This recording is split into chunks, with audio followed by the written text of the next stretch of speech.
بسم اللہ الرحمن الرحیم۔ حضرت اکرمہ سے روایت ہے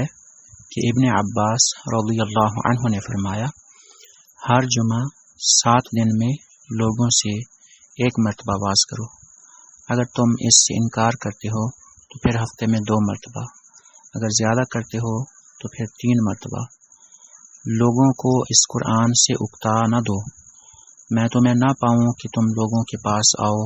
اور وہ اپنی گفتگو میں مصروف ہوں اور تم ان کی بات کاٹ کے انہیں واز کرنا شروع کر دو، اس طرح تم انہیں اکتا دو گے،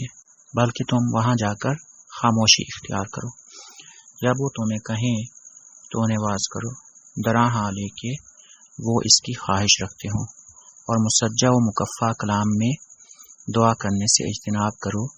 کیونکہ میں نے رسول اللہ صلی اللہ علیہ وسلم اور آپ کے صحابہ کو دیکھا کہ وہ ایسے نہیں کیا کرتے تھے۔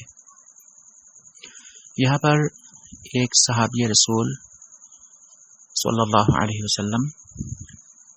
حضرت ابن عباس رضی اللہ تعالی عنہ کا فرمان بیان کیا گیا ہے کہ انہوں نے یہ حکم فرمایا کہ ہر ہفتے 1 دفعہ واز کیا جائے، اگر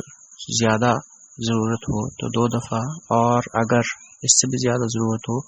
تو صرف 3 بار ہفتے میں واز کیا جائے، اس سے زیادہ نہ کیا جائے، تاکہ لوگ قرآن سے اکتا نہ جائیں، اور اکتا جانے کا مطلب ہے خوشگواری میں کمی محسوس کرنا۔ اور حضرت ابن عباس نے فرمایا کہ جب لوگ گفتگو کر رہے ہوں، چاہے وہ دنیاوی ہو یا وہ دینی بات ہو، جب وہ بات